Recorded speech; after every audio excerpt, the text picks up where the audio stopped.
Ada sukacita? Ada damai sejahtera? Syukur pada Allah. Siapa yang sukacita, angkat tangan.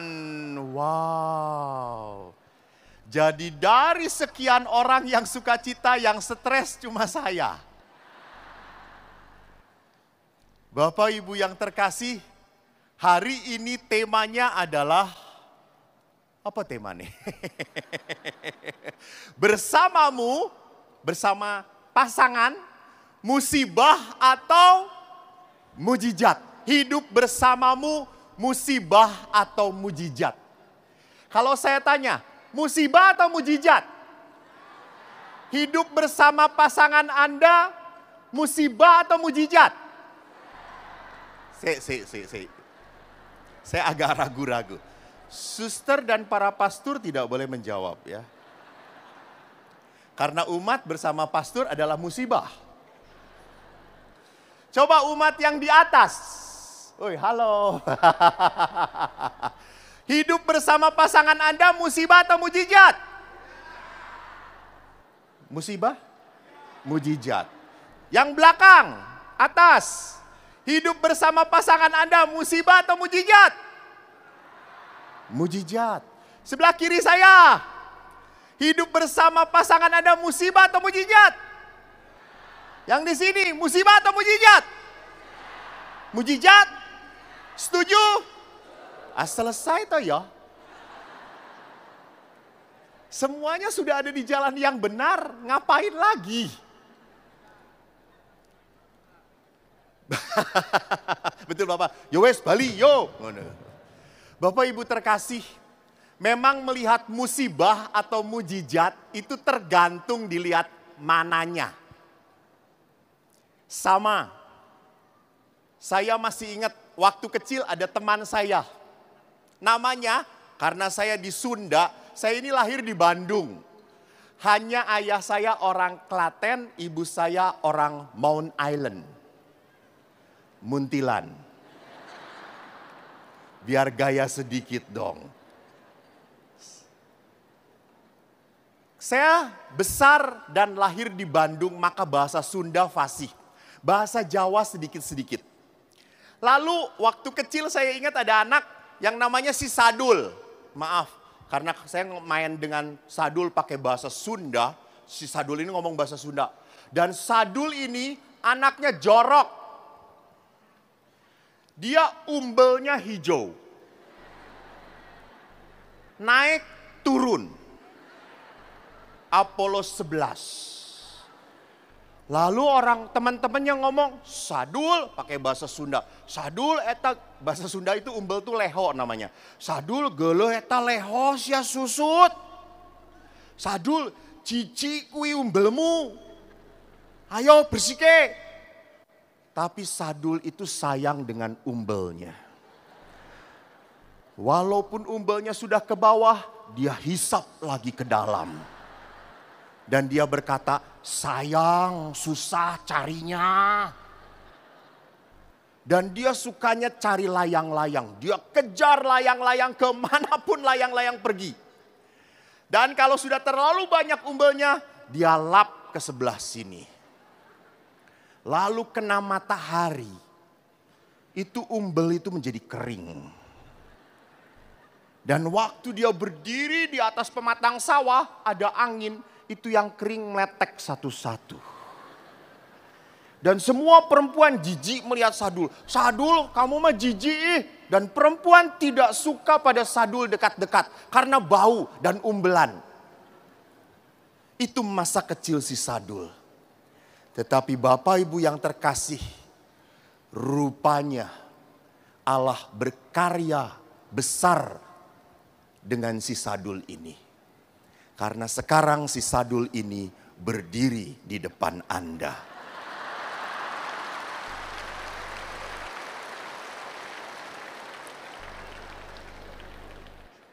Jadi masa kecil saya sudah hitam, jelek. Saya tidak pernah membayangkan ngomong di depan umat yang rindu bertemu Tuhan. Betul atau tidak?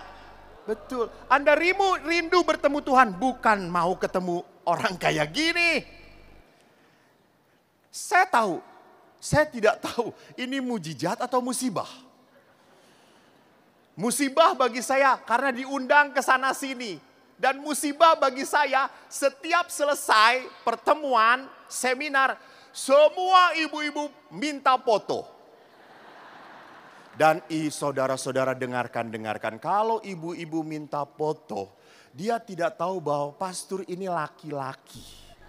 Main mendesak saja, semua dieratkan ke pastor. Yo aku ki yo kepenaan gitu ya.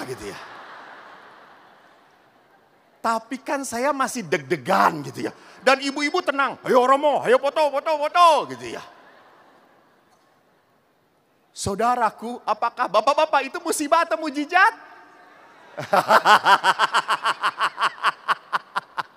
Dosa. Bapak Ibu yang terkasih, ini mengarah kemana saya? Mau berubah? Di dalam dokumen gereja tentang hidup perkawinan, Bapak Paus Fransiskus pernah membuat dokumen yang berjudul Amoris Laetitia, yang artinya sukacita kasih. Dalam dokumen ini, Bapak Paus melihat ada tantangan hidup perkawinan. Apa tantangan pertama dalam hidup perkawinan? Pada zaman ini banyak pasangan yang terlalu gampang menghentikan relasi. Menyedihkan. Jadi kalau sudah sering bertengkar, tidak memperhatikan, wes rampung wae. Serap perlu terus, tidak cocok kita. Jadi orang itu begitu mudah menyimpulkan kita sudah tidak ada cinta lagi. Tuhan salah menjodohkan kita. Itu. Bapak Paus melihat orang-orang sekarang itu memperlakukan pasangan seperti memperlakukan barang. Kalau sudah selesai nggak mau dipakai lagi, buang, selesai. Maka banyak istri yang dianggurkan oleh suaminya. Suami sibuk, istri pun sibuk sendiri. Tidak ada saling memperhatikan. Jangan lupa, sebelum perkawinan, engkau adalah segala-galanya bagi suamimu. Sebelum perkawinan, saudara-saudara. Tapi setelah perkawinan,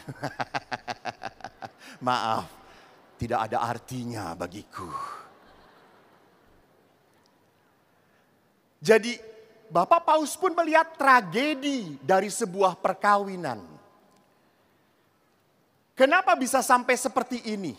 Bahkan maaf, banyak sekali orang yang lebih menyayangi binatangnya daripada pasangannya. Binatangnya dipeluk, dicium-cium, suami dianggurin.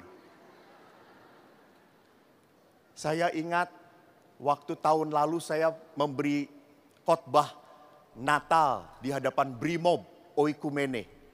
Saya khotbah, Bapak Pendeta pesan Natal. Bapak Pendeta itu tahu sekali bahwa saya tidak nikah. Lalu dia datangin saya, Pastor, saya punya kesaksian. Apa Bapak Pendeta? Saya punya umat pastor. Pastor itu kan sekolah tentang konseling keluarga di Filipina. Iya Bapak Pendeta, begini. Umat saya itu sudah tidak bisa komunikasi dengan istrinya. Lalu dia itu memelihara burung perkutut, pastor. Dan dia hampir tiap hari nyapa burung itu satu-satu. Jo.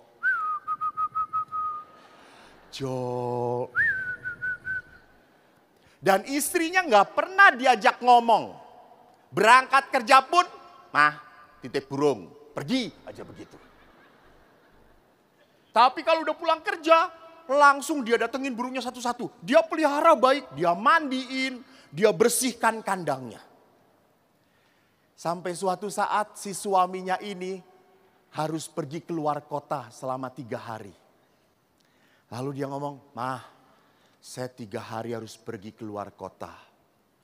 tolong ya urus, rawat burung yang di kandang itu. Saya mau pergi kerja, kamu tolong rawat baik-baik. Ya siap, kata istrinya. Lalu keesokan harinya dia tahu kebiasaan suaminya memandikan burung. Satu-satu kandang dia turunkan sama-sama. Tapi satu dia semprot, sepret. Lama, kesel, jengkel. Karena dia tidak mencintai. Dia ambil selang yang besar.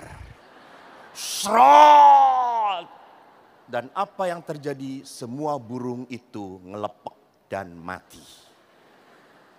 Lalu dia berkata, wah mati. Karena dia tidak terlalu cinta, dia taruh lagi. Udah biarin. 3 hari kemudian suaminya datang. Dan seperti biasa, dia baru selesai turun tas, dia langsung cari. Jo. Kok enggak jawab? Lihat lagi, Jo. Mati. Dia lihat semuanya mati. Langsung dia teriak, "Mah, gimana ini? Kamu disuruh merawat burung-burung ini, semuanya mati. Kamu ini memang perempuan tidak bisa bertanggung jawab." Lalu istrinya dengan tenang ngomong, istri kan kayak gitu tuh kalau punya masalah tenang-tenang toh. Tapi kalau suaminya bermasalah baru ribut. Lalu dia berkata kepada suaminya, "Pah, tenang, kenapa? Ini lihat burung-burungku mati." "Pah, ingat janji perkawinan kita, Pak." "Kenapa?" "Janji perkawinan saya berjanji kepada Tuhan untuk mengasuh dan mengurus 1 burung saja. Dan 1 burung ini sudah ada saingan 10 burung yang lain. Jadi daripada 1 burung ini mati, 10 saya matikan." Sebentar. Kalau ibu-ibu, bapak-bapak tertawa wajar. Ini suster tertawa. Di susteran ada burung pastur siapa?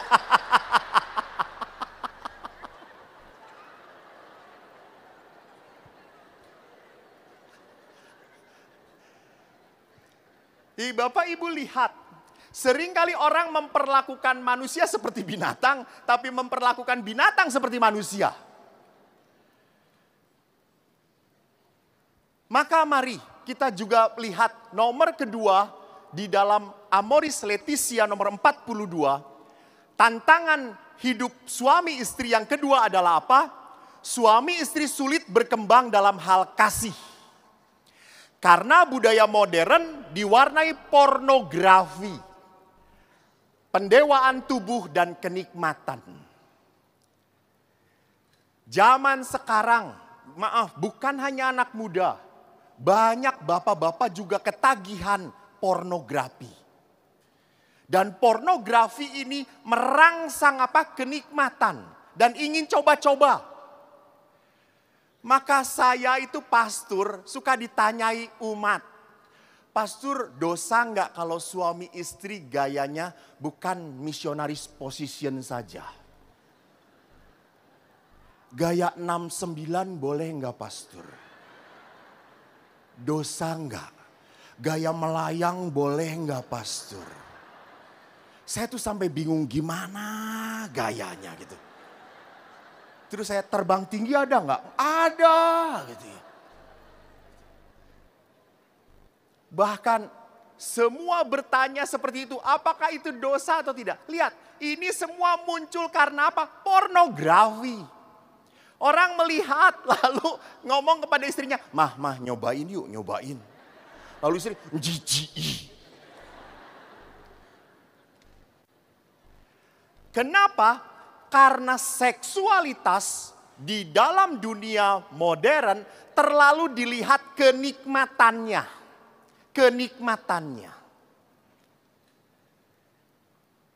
Sudah bukan lagi sebagai ungkapan kasih sayang. Maka kalau kenikmatannya menjadi berbahaya. Kenapa menjadi berbahaya? Maaf, perempuan banyak dijadikan objek kenikmatan pria.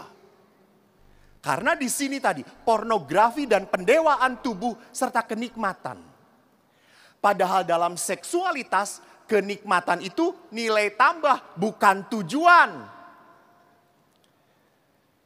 Karena sering kalau ibu-ibu sudah punya anak 10 tahun pernikahan, punya anak 2 atau 3, suka oleh suaminya kalau diajak berhubungan seksualitas sudah menolak.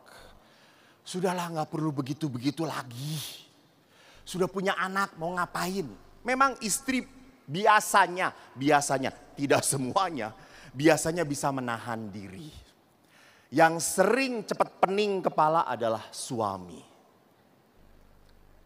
Maka para istri selalu ngomong, "Pak, udah jangan gitu-gitu." Lalu datang kepada pastor, "Pastor, sudah saya tidak maulah dengan suami begitu-begitu lagi."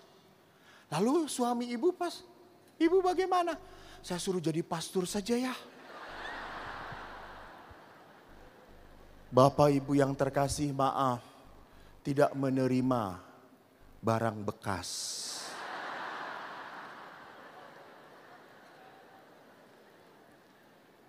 Kenapa istri sampai seperti itu? Karena apa? Diperalat oleh suami.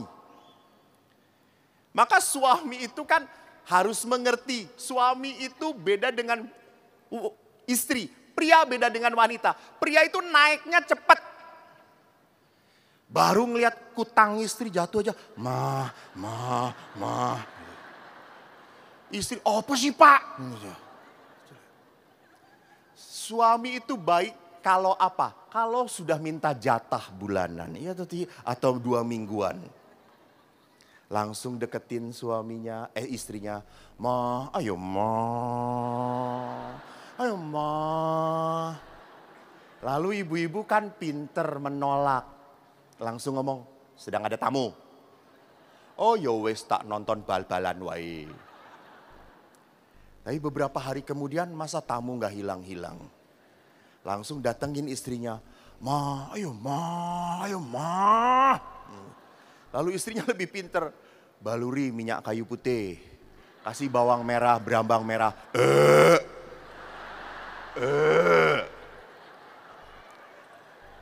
Laki-laki ngebawain bawang putih gak nafsu lagi. Oh ya wes, tak main gapleh wae. Tapi hasrat ini harus terlampiaskan. Dan pria makin cerdik, pandai, pintar. Dan makin garang dia. Ma, ayo masuk angin kok rantente, ayo ma. Akhirnya ibu-ibu istrinya tidak bisa mengelak lagi. Akhirnya, "Yo wes, cepat, wes, cepat. Serambung, kono, wes, kono."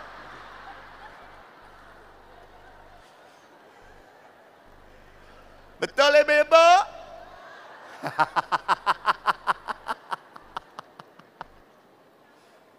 Jadi perhatikan kenapa bagi laki-laki untuk naik on cepat sekali. Baru ngelihat paha istri udah tang naik. Perempuan on off.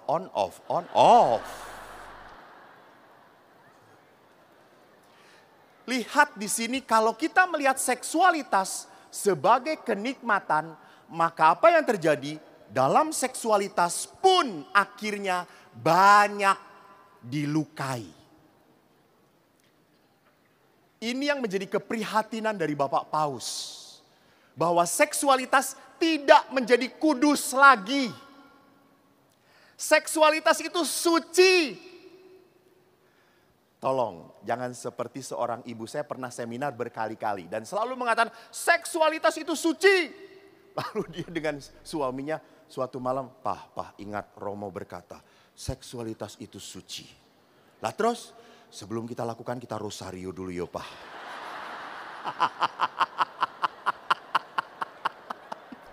Si bapaknya turu terus, Pak wes surung. Ayo Pak, rasido.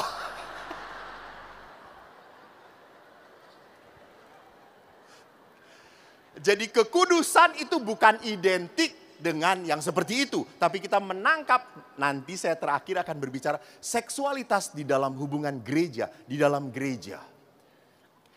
Yang berikutnya, tuntutan sosial ekonomi membuat para anggota keluarga tidak akrab, kurang berkomunikasi, sehingga keluarga tidak menjadi tempat pendidikan yang baik.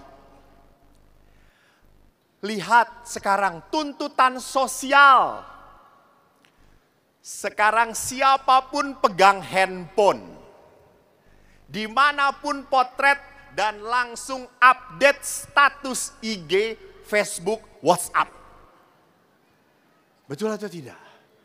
Karena apa? Ingin diakui. Bahkan kalau saya lihat makan keluarga pun, keluarga makan datang hidangannya, apa yang terjadi? Potret sih.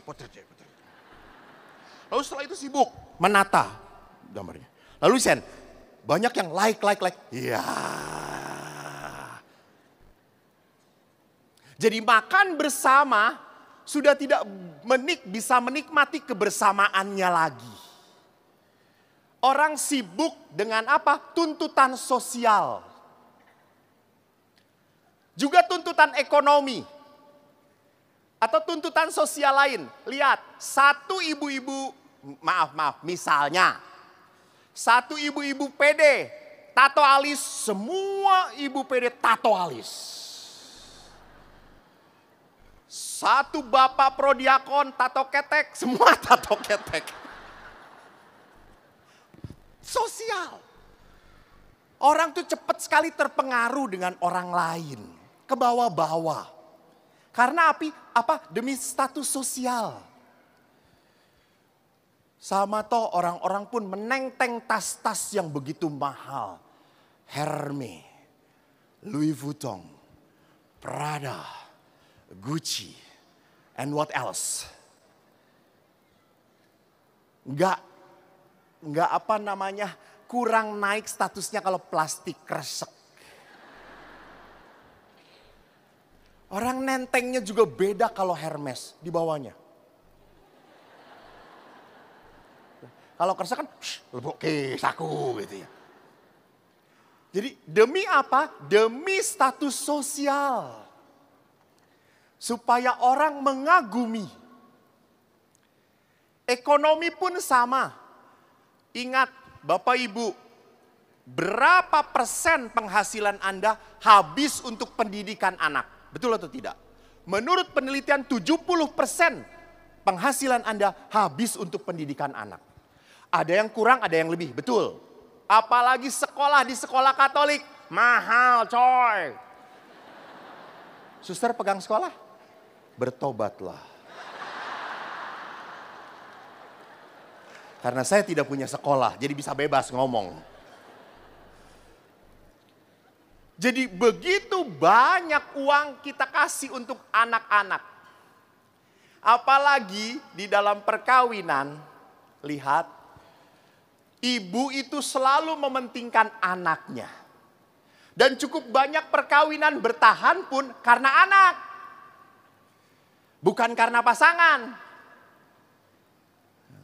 Siapa yang dipikir pertama? Anak. Ini kan gue anak. Maaf Bu, setelah anak menikah, maaf. Banyak anak tidak memikirkan ibunya. Tidak memikirkan orang tuanya. Wes tak bela-belani. Entek-entekan. Dan anak berkata, sopo sengkon. Jadi Bapak Ibu yang terkasih, rupanya yang paling penting bukan hanya kecepatan mas. Bukan hanya tuntutan sosial, tetapi bagaimana saya memberikan teladan yang baik di dalam keluarga. Tantangan yang berikutnya adalah kekerasan di dalam keluarga sekarang bentuknya beda dengan yang dulu. Dulu kekerasannya tempeleng anak, pukul, hajar. Ya, saya mengalami itu, nanti saya ceritakan. Karena apa? Saya waktu kecil dipukul, zaman dulu belum ada Kak Seto. Sehingga saya tidak bisa mengadu. Tapi kekerasan dalam rumah tangga sekarang adalah bentuknya alkoholisme, judi, dan narkoba. Kenapa sampai seperti itu? Bapak Ibu, banyak sekali Bapak, Ibu, bahkan anak-anak mahasiswa yang mengkonsumsi barang-barang ini. Karena apa? Tekanan stres yang kuat. Orang stres pekerjaan, apalagi sekarang perusahaan, baru kemarin saya nonton televisi, tidak hanya di beberapa kota, tapi di Jakarta pun sudah cukup banyak mal-mal yang tutup. Pengusaha-pengusaha ini bukan sedang naik, drop. Bagaimana dia untuk membangun seperti itu? Hutang, ditagih, tidak bisa bayar. Apa yang terjadi? Minum obat terlarang meringankan beban. Betul. Tapi apa yang terjadi hubungan mereka dengan anak-anaknya? Pasti kekerasan yang akan muncul. Jadi orang stres, punya tekanan kehidupan, bukan lari pada doa dan hidup ibadat ataupun sakramen. Tapi lari kepada yang cepat. Karena kepada doa kadang-kadang ngantuk.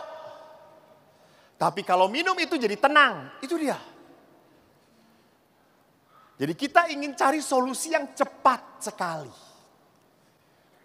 Berikutnya Bapak Paus pun mengatakan yang terakhir bahwa tantangan keluarga sekarang adalah apa? Keluarga itu tidak dapat digantikan bentuk hidup bersamanya oleh bentuk komunitas apapun. Jadi saya diundang ke Surabaya. Saya minggu ini benar-benar kerja rodi. Kerja keras saya.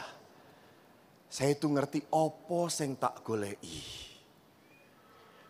Tanggal 12 saya sudah ngisi dengan PD Avila. Tanggal 13 kemarin saya ngisi dengan Bunda Kudus. Tanggal 13 sore misa di sini dengan kelompok Immanuel. Hari ini dengan Immanuel, besok saya ke Malang mengisi juga. Pulang itu ke Bandung. Lalu setelah itu memberi retret para suster 1 minggu. Dan modar aku.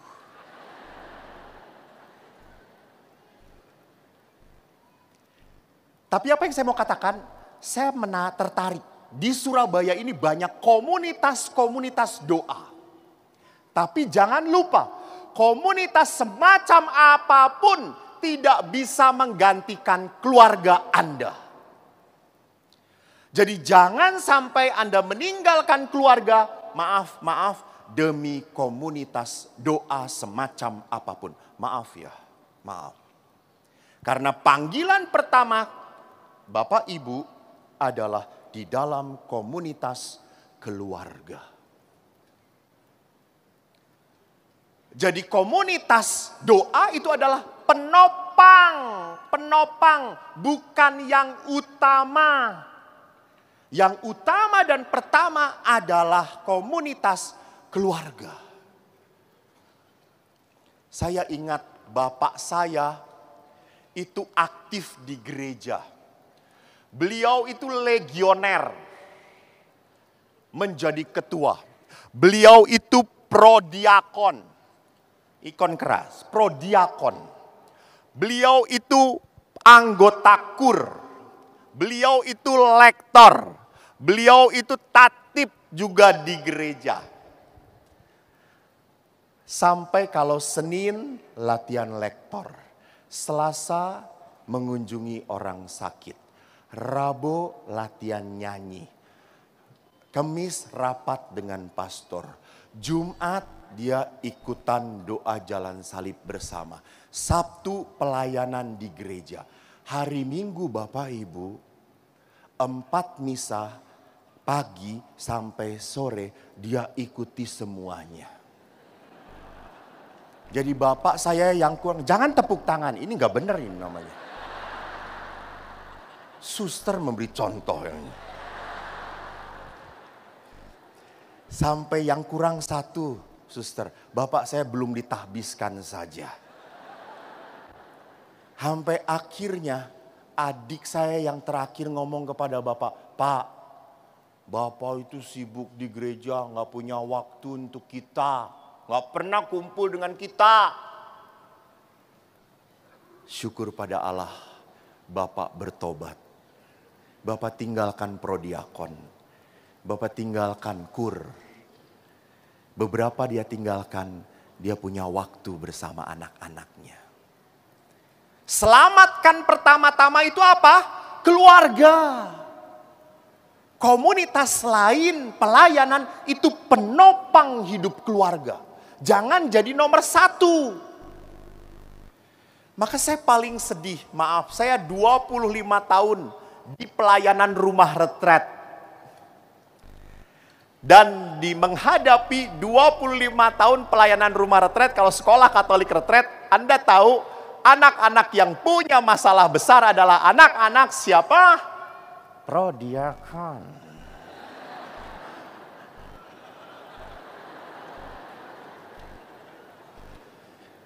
Anak prodiakon, anak aktivis gereja. Karena apa? Karena kurang diperhatikan.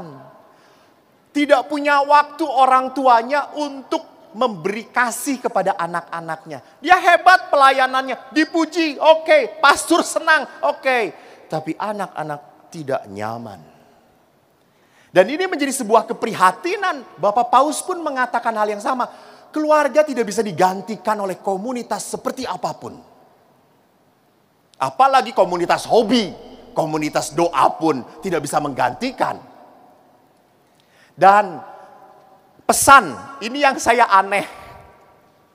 Dari dokumen ini, Bapak Paus tidak pernah menyebutkan wanita secara langsung. Tetapi tentang pria, itu langsung Bapak Paus ngomong. Peran ayah, maaf para bapak di sini. Peran bapak tidak dapat digantikan oleh siapapun. Maka saya kagum. Hari ini begitu banyak bapak-bapak yang datang ke tempat ini. Tepuk tangan untuk para bapak. Ini menunjukkan pertobatan bapak-bapak. Apalagi yang putih-putih di sana. Jadi Bapak Ibu yang terkasih, Bapak Paus mengatakan apa? Peran ayah tidak bisa digantikan. Memang selama ini yang dekat dengan anak siapa? Ibu. Ayah itu maaf, seolah-olah hanya menjadi mesin penghasil uang. Sudah kerja, aku capek, aku pulang mau apa? Istirahat, titik. Maka jarang menyentuh anaknya, jarang menyapa anaknya, apalagi menimang anaknya. Hampir jarang. Maka ikatan emosional antara bapak dengan anak amat minim sekali. Bapak juga sering, karena ayah-ayah itu kan seringkali kurang ekspresif. Karena beberapa anak-anak ngomong, Romo, ayah itu ya kalau kumpul dengan teman-temannya, wah bisa ketawa-ketawa. Kayak wong edan. Tapi kalau udah di keluarga, meneng weh. Ojo ngono. Ojo ngene. Cuma itu. Tidak pernah mendengar di keluarga ketawa terbahak-bahak Romo. Maka saya dalam seminar, saya bisa melihat ini keluarga ini sakinah, mawadah, warohmah. Dari apa? Kalau keluarga itu kumpul bersama bisa tertawa terbahak-bahak bersama-sama. Ini keluarga warohmah. Terberkati. Bisa bareng-bareng. Saya ingat ayah saya itu paling senang mengumpulkan anak-anak. Dia dengan anak-anak dengan saya main bola bersama-sama. Jadi karakter ayah keras dalam diri saya, betul. Dan tapi saya walaupun tidak dekat akrab dengan ayah, tapi saya mendambakan dan memuja ayah. Ayah itu adalah ayah yang paling hemat, irit. Dan dia menikmati apa yang dia miliki. Jadi dia itu pernah kita ke Muntilan, lalu ada keponakan-keponakannya. Dia ajak keponakannya rekreasi. 10 keponakan. Dan kita tidak punya mobil. Dan ayah bukan orang kaya. Tentara pangkatnya neng kene. Hobinya apa? Menghormati komandan.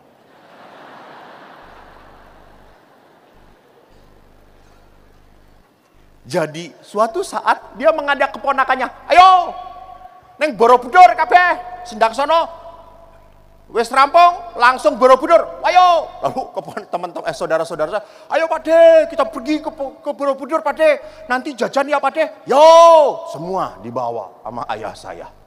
Lalu apa yang terjadi? Kita naik angkot bersepuluh dengan ayah 11. Ayah berkata, kue pangku, kue pangku, kue pangku, kue pangku. Lalu supirnya itu langsung, oh melebus 10 bayar selimong. Lalu kan tentara ayah, apa kowe? Mboten Pak E. Gitu.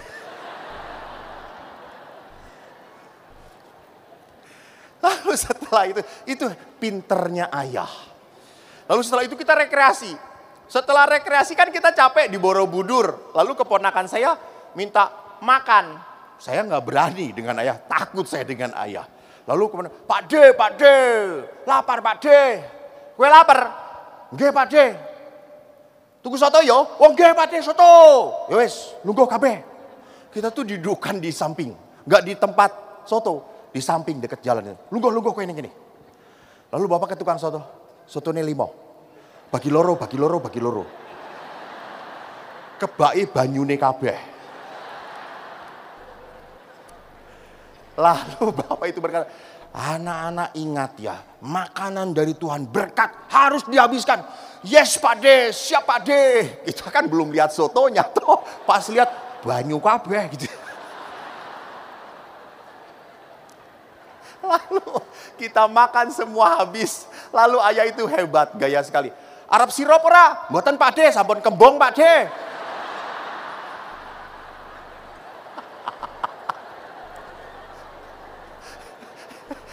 Bapak Ibu, itu model ayah saya. Sorry. Ini hanya ini. Nanti saya perlihatkan dalam luka batin. Itu tuh masuk pada saya.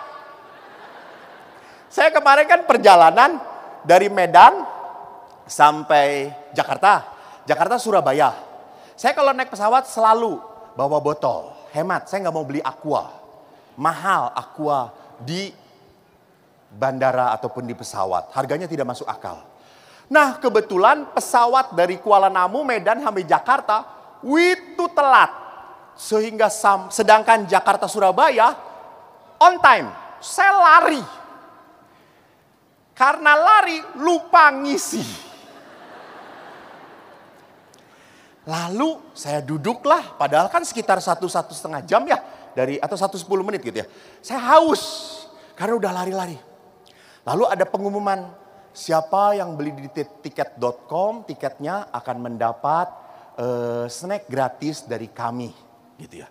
Saya dapat tiketnya bukan di tiket.com, saya cuma diem saja. Saya hanya berkata, Tuhan kasihanilah aku, Tuhan kasihanilah aku. Si mbaknya tuh saudara-saudara. Dia lihat daftar, Pak ini. Saya tuh kebetulan duduk di situ. Sebelah saya dikasih, saya diem. Dan hebatnya orang beriman. Mbak itu melihat pada saya. Oh Bapak tidak ya? Lewat aja, kurang ajar kata saya. Jadi saya tuh menelan air liur menahan. Karena dibelajari oleh ayah. Telan air liur. Yen kue haus, telan air liur li. Bapak Ibu yang terkasih. Si mbaknya balik lagi. Tiba-tiba ngasih pada saya, Pak ini sisa. Syukur pada Allah.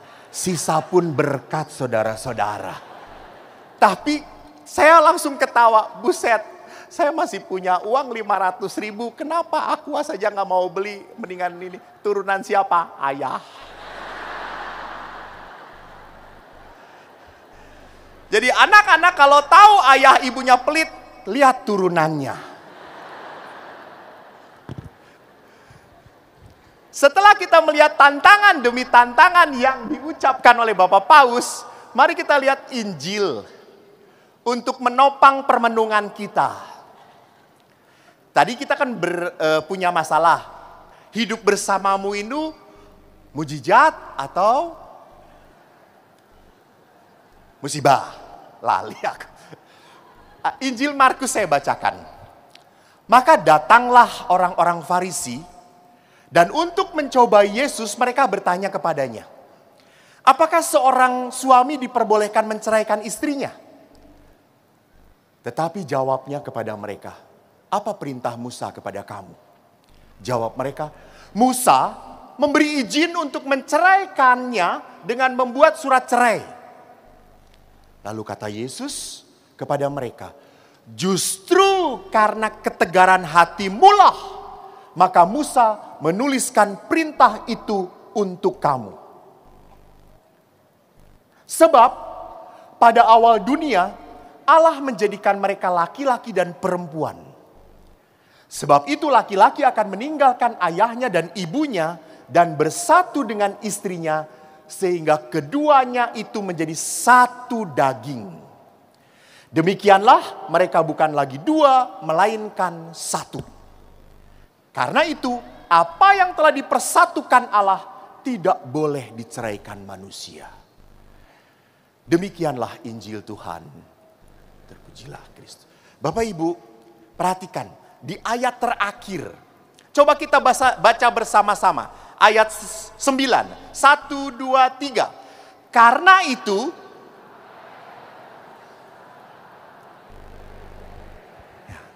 apa yang telah dipersatukan Allah.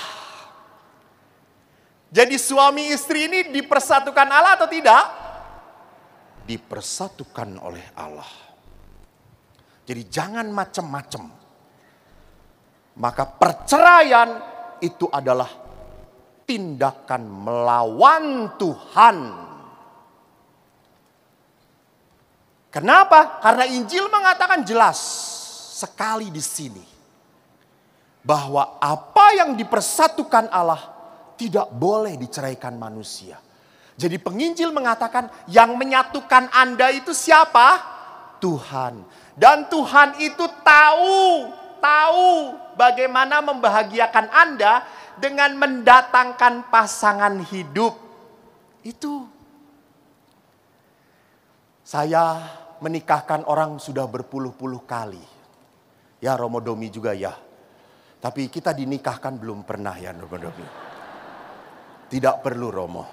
Kalau Romo mau bahagia, setialah sampai mati umatnya. Jadi Bapak Ibu, saya menikahkan orang sering kali melihat, banyak kali melihat pasangan sebelum perkawinan datang dulu menghadap pada saya gitu ya. Saya lihat laki-lakinya gagah, perkasa, ganteng.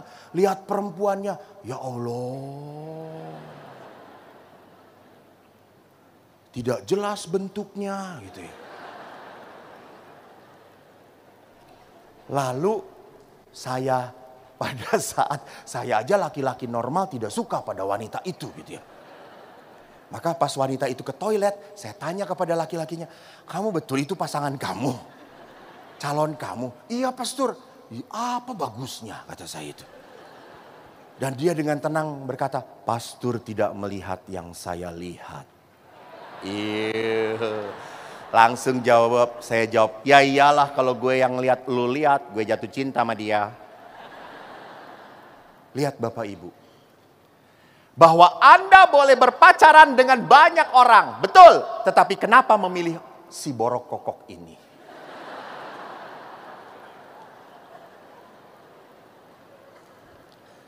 Om sebelahnya istrinya atau bukan Om? Iya istrinya. Kok berjauhan duduknya? Kelihatan kalau istri asli berjauhan. Kalau berdekatan baru ketemu sekarang di sini gitu ya. Sudah berapa tahun Om menikah Om? 34 dengan yang ini. Ya betul. Syukur pada Allah. 34 tahun. Ini serius, pertanyaan serius. Dulu pernah pacaran atau belum? Sudah. Apakah ini cinta pertama Om? Tidak. Ibu, apakah dulu punya pacar lebih banyak daripada Om? Nggak tahu, tapi Om bukan yang pertama. Atau yang pertama? Bukan. Lalu mengapa memilih yang seperti ini? Bapak, saya tidak tanya Bapak, tanya Ibu.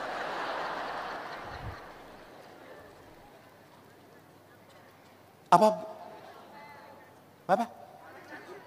Paling rajin apel.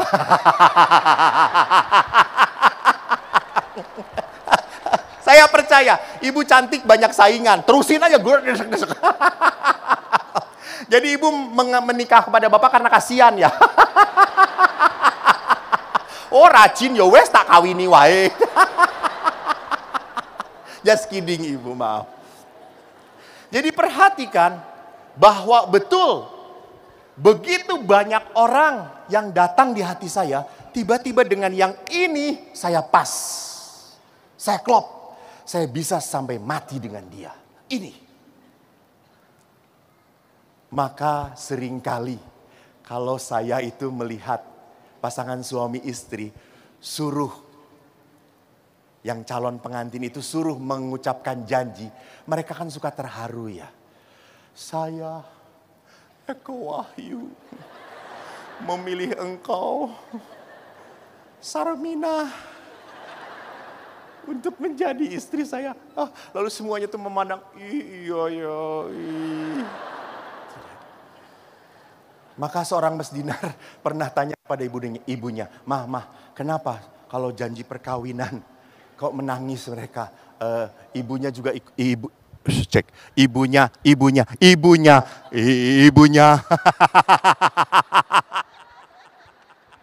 Cek.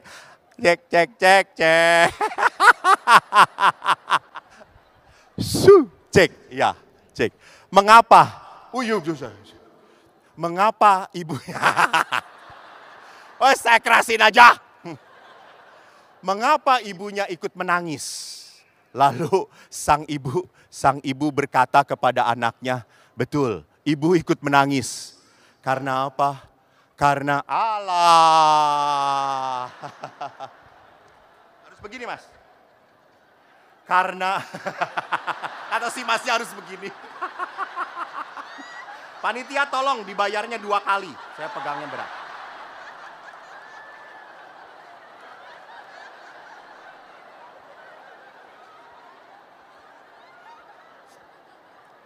Jadi Bapak Ibu, ya Allah.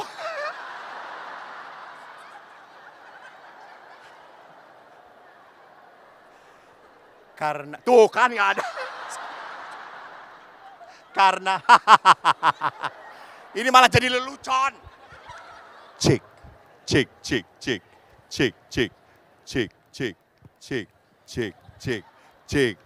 Ibu pegangin. Cek. Thank you, ya makasih. Karena, ada. Saya ceritanya jadi lupa lagi. Jadi, malah gak enak yang ini. Jadi Anda senang saya menderita begini. Lihat wanita. Di mana-mana selalu tegaan. Ya, yang mereka akan benerin dulu pakai ini. Saya deketin saja di sini. Saya telan mic.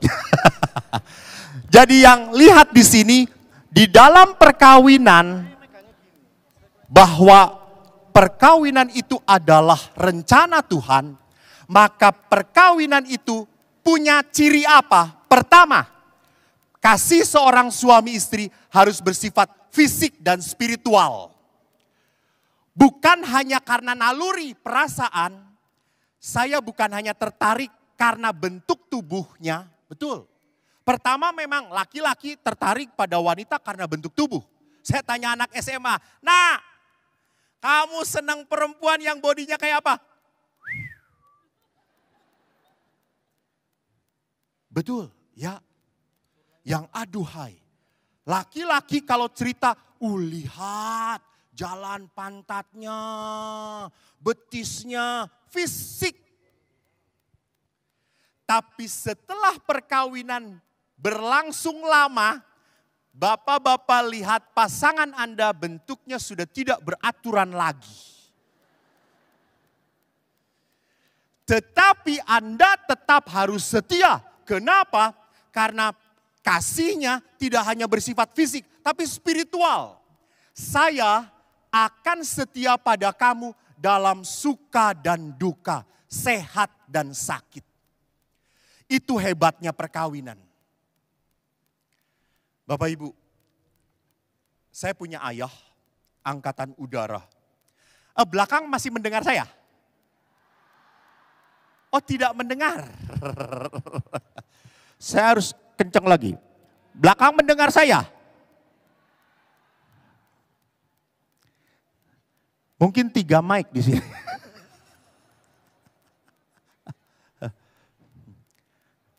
Mic-nya diapain, Pak? Udah ditelan ini, Pak.